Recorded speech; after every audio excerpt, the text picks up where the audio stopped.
इस कहानी की शुरुआत होती है पेरिस के एक अपार्टमेंट से, जहां मैक्स नाम का एक स्नाइपर पिछले कई दिनों से अपने टारगेट का इंतजार कर रहा था। यहाँ मैक्स अपने स्कोप के जरिए अपने सामने वाले होटल पर नजर रखे हुए था, क्योंकि उसका टारगेट इसी होटल में आने वाला था। अब चूंकि वो पिछले कई दिनों से इसी फ्लैट में था, इसलिए समय के साथ साथ वो काफी बोर होने लगा था। अब इस बोरियत को दूर करने के लिए मैक्स ने म्यूजिक का सहारा लिया और समय मिलने पर थोड़ी बहुत एक्सरसाइज की। अब शाम होते ही मैक्स बिल्डिंग से नीचे उतरा और पास के एक रेस्टोरेंट से अपने लिए खाना खरीदा। इसके बाद उसने अपने सीनियर को कॉल करके बताया कि वो कुछ और दिन अपने टारगेट का इंतजार करेगा।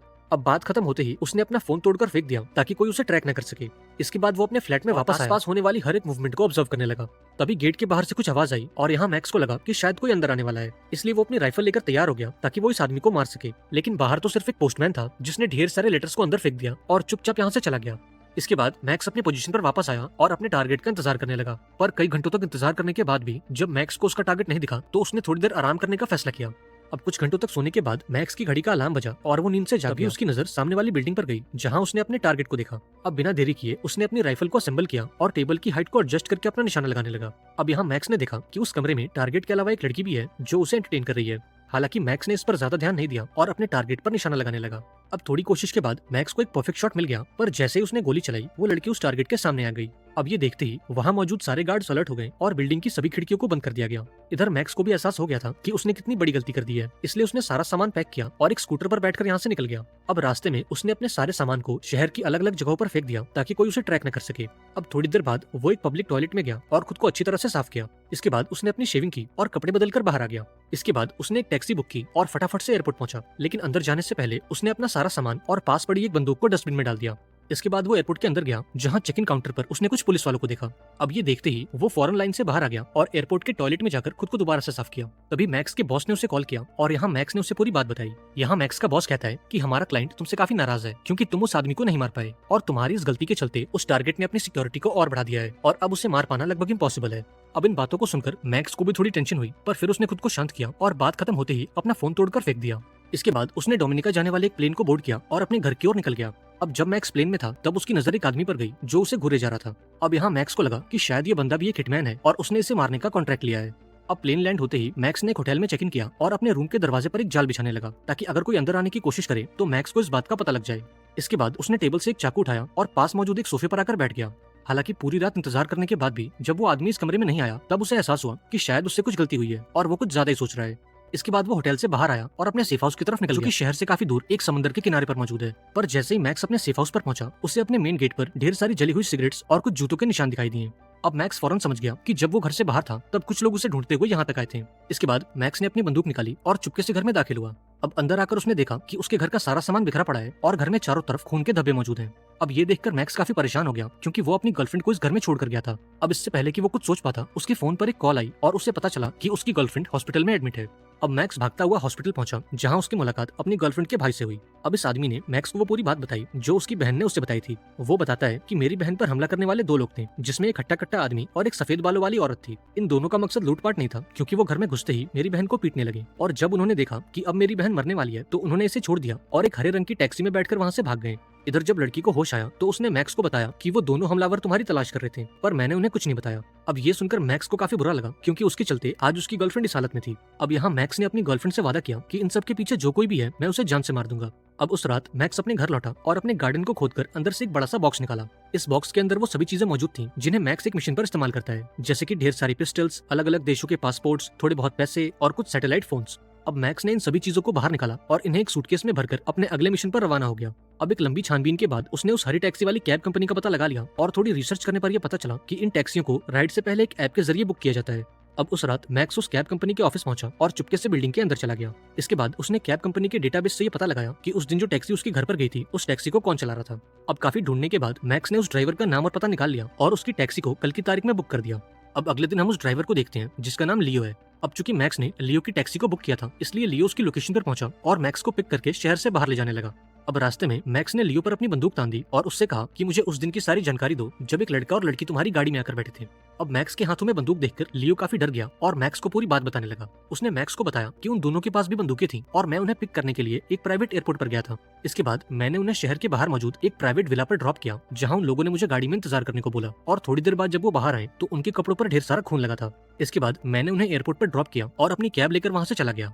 अब ये पूरी बात सुनने के बाद मैक्स ये समझ गया कि इन सब के पीछे कोई और नहीं बल्कि उसका बॉस हॉजिस है। दरअसल मैक्स अपने पिछले मिशन में फेल हो गया था, इसलिए हॉजिस ने उसे मारने के लिए अपने 2 लोगों को उसके घर भेजा था। लेकिन जब मैक्स उन्हें घर पर नहीं मिला तो उन्होंने मैक्स की बजाय उसकी गर्लफ्रेंड को मारा।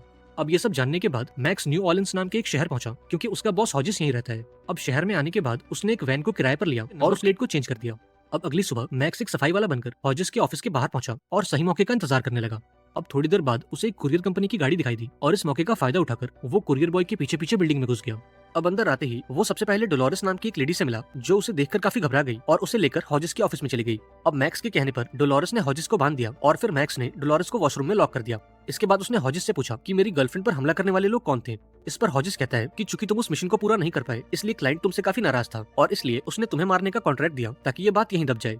अब यहाँ मैक्स ने हॉजिस से उस क्लाइंट का नाम पूछा, लेकिन हॉजिस ने उसे कुछ भी बताने से इनकार कर दिया। अब गुस्से में आकर मैक्स ने हॉजिस के सीने पर एक नीलगन चला दी, जिससे उसकी मौके पर ही मौत हो गई। इसके बाद उसने हॉजिस की बॉडी को ट्रैश कैन में डाला और दोबारा से डोलोरेस के पास गया। अब यहाँ डोलोरेस ने उससे एक डील की, जिसके मुताबिक वो मैक्स को उन लोगों का नाम और पता दे देगी, पर इसके बदले में मैक्स को उसे छोड़ना होगा। अब मैक्स भी इसके लिए मान गया, जिसके बाद ये दोनों हॉजिस की बॉडी को लेकर बिल्डिंग से बाहर निकले। इसके बाद डोलोरेस मैक्स को लेकर अपने घर गई, जहाँ मैक्स को उन दोनों लोगों का पता चला जो उसे मारने के लिए उसके घर गए थे। इसके साथ ही मैक्स को उस क्लाइंट का नाम भी मिला जिसने उस टारगेट को मारने का कॉन्ट्रैक्ट दिया था। इसके बाद मैक्स डोलोरेस से बात करते हुए बाहर आया और जैसे ही वो सीढ़ियों के पास पहुंचे तो मैक्स ने उसकी गर्दन तोड़कर उसे जान से मार दिया। अब काम खत्म होते ही मैक्स घर से बाहर निकला और शहर के बाहर मौजूद एक सुनसान जगह पर गया। इसके बाद उसने हॉजिस की बॉडी को ठिकाने लगाया और अपनी वैन को अच्छे से साफ करके उसके नंबर प्लेट को चेंज कर दिया। इसके बाद मैक्स फ्लोरिडा पहुंचा, क्योंकि उसका अगला टारगेट यही मौजूद है। इस टारगेट का नाम ब्रूट है और ये वही बंदा है जो मैक्स को मारने उसके घर गया था। अब यहाँ मैक्स पूरा दिन ब्रूट की हरकतों पर नजर रखता और उसकी डेली रूटीन को ऑब्जर्व करता। अब यहाँ मैक्स ने नोटिस किया कि ब्रूट के साथ ही पूरा दिन उसके साथ रहते हैं और रात को ब्रूट अपने कुत्ते के साथ अकेला होता है। इसके बाद मैक्स एक सुपरमार्केट में गया और कुछ नींद की गोलियों के साथ एक मीट का बॉक्स खरीदा। दरअसल मैक्स का प्लान ये था कि वो इन नींद की गोलियों को मीट में मिलाकर उस कुत्ते को खिला देगा और जब वो कुत्ता गहरी नींद में होगा तो वो घर में घुसकर ब्रूट को जान से मार देगा। अब उस रात वो ब्रूट के घर के बाहर पहुंचा और उसके कुत्ते को वो मीट खिला दिया। अब मीट खाने के थोड़ी देर बाद ही ब्रूट का कुत्ता बेहोश हो गया और इस मौके का फायदा उठाकर मैक्स घर के अंदर घुस गया। अब मैक्स पूरे घर में ब्रूट को ढूंढने लगा, पर तभी अचानक ब्रूट ने उस पर हमला कर दिया। दरअसल ब्रूट को शक हो गया था कि पिछले कुछ दिनों से कोई उसका पीछा कर रहा है और इसलिए वो इस हमले के लिए पहले से तैयार था। अब यहाँ ब्रूट मैक्स पर भारी पड़ने लगा और उसे बहुत ही बुरी तरह से मारा। इधर मैक्स ने भी उसका जमकर मुकाबला किया और ब्रूट को बहुत ही बुरी तरह से घायल कर दिया। अब इस लड़ाई के दौरान ब्रूट को एक गन मिल गई और वो मैक्स के ऊपर गोलियां बरसाने लगा। अब यहाँ मैक्स ने उसे डिस्ट्रैक्ट किया और भागकर एक दूसरे कमरे में चला गया, लेकिन इससे पहले कि ब्रूट उस पर गोली चलाता, मैक्स ने दरवाजे के उस पार से ब्रूट पर कई गोलियां चलाई। अब इस हमले में ब्रूट बहुत ही बुरी तरह से घायल हो गया और अपनी जान बचाने के लिए घर के टॉयलेट में छुप गया। अब मैक्स फटाफट से टॉयलेट में पहुंचा और एक हेडशॉट मारकर ब्रूट का काम तमाम कर दिया। अब गोली की आवाज को सुनकर ब्रूट का कुत्ता भी जाग गया और वो मैक्स का पीछा करने लगा, लेकिन मैक्स समय रहते घर से बाहर आ गया और उस कुत्ते को घर में लॉक कर दिया। इसके बाद उसने ब्रूट के घर को आग के हवाले कर दिया ताकि उसके खिलाफ कोई सबूत न बचे। अब ब्रूट को मारने के बाद मैक्स न्यूयॉर्क के लिए निकल गया, क्योंकि उसका दूसरा टारगेट यानी कि वो सफेद बालों वाली औरत यहीं मौजूद है। अब न्यूयॉर्क आकर मैक्स ने एक होटल में चेक इन की तरफ से साफ किया। इसके बाद वो उस लेडी की तलाश में निकल गया जिसका निकनेम दी एक्सपर्ट था। अब अगले कई दिनों तक ढूंढने के बाद मैक्स को उस लेडी का पता लग गया और वो उसका पीछा करने लगा। अब रेड लाइट पर इन दोनों की गाड़ियां आमने सामने आ गई और यहाँ मैक्स के पास उस लेडी को मारने का सबसे अच्छा मौका था, लेकिन मैक्स ने उसे यहाँ नहीं मारा क्योंकि वो उससे बातचीत करके उस आदमी के बारे में जानना चाहता था जिसने उस टारगेट को मारने का कॉन्ट्रैक्ट दिया था। अब थोड़ी देर बाद एक्सपर्ट एक रेस्टोरेंट के अंदर गई और मैक्स भी उसका पीछा करते हुए अंदर आ गया। अब अंदर आते ही वो एक्सपर्ट की टेबल पर गया और उस पर अपनी बंदूक तान दी। अब मैक्स को देखते ही एक्सपर्ट के पैरों तले जमीन खिसक गई और वो समझ गई कि मैक्स ने ब्रूट को मार दिया है और अब अगला नंबर उसका है। अब यहाँ एक्सपर्ट ने मैक्स को एक ड्रिंक ऑफर की और साथ में खाना खाने को बोला, लेकिन मैक्स ने इसका कोई जवाब नहीं दिया और चुपचाप वहीं बैठा रहा। अब यहाँ एक्सपर्ट ने उसे बताया कि हम तुम्हें मारना नहीं चाहते थे, पर चूंकि तुमने अपने टारगेट को मिस किया था इसलिए उस क्लाइंट ने हमें तुम्हें जान से मारने का कॉन्ट्रैक्ट दिया। अब यहाँ एक्सपर्ट कहती है कि मैं जानती हूँ कि तुम मुझे मार दोगे, इसलिए मेरी एक रिक्वेस्ट है कि तुम मुझे किसी ऐसी जगह पर मारना जहाँ आसपास काफी शांति हो। अब मैक्स भी इसके लिए मान गया, जिसके बाद ये दोनों रेस्टोरेंट से बाहर आ गए। अब चलते चलते एक्सपर्ट का पैर फिसल गया और वो सीढ़ियों से नीचे गिर गई। अब यहाँ उसने मैक्स से मदद मांगी, लेकिन मैक्स ने बिना कुछ सोचे उसके सर में गोली मारकर उसकी जान ले ली।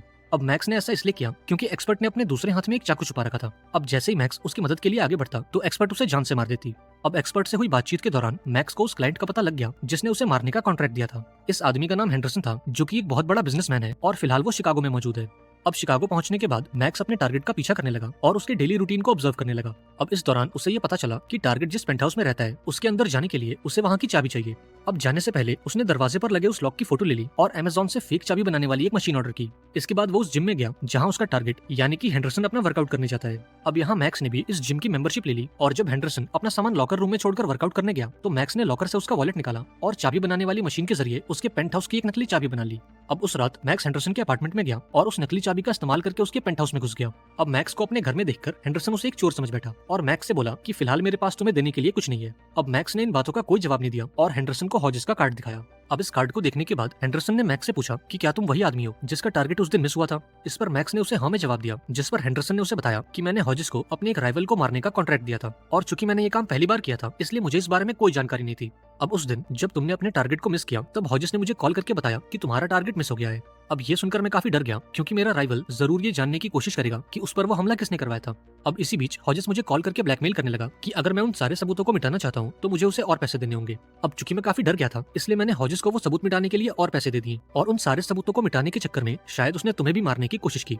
अब ये सब सुनने के बाद मैक्स को यकीन हो गया कि उसकी गर्लफ्रेंड के साथ जो भी हुआ उसमें हेंडरसन का कोई हाथ नहीं था और इसलिए उसने हेंडरसन की जान बख्श दी। लेकिन जाते जाते उसने हेंडरसन से बोला कि तुम तक पहुंचना बहुत आसान है, इसलिए अगर आज के बाद तुमने मेरे बारे में कुछ भी जानने की कोशिश की या फिर मेरी फैमिली को नुकसान पहुंचाया तो मैं तुमसे मिलने जरूर आऊंगा। और इतना कहकर मैक्स वहां से चला गया। इसके बाद वो डोमिनिका वापस आया और अपनी गर्लफ्रेंड को हॉस्पिटल से डिस्चार्ज करके घर ले गया। अब यहाँ मैक्स ने अपने काम से रिटायरमेंट ले ली और अपनी गर्लफ्रेंड के साथ एक आम जिंदगी बिताने लगा।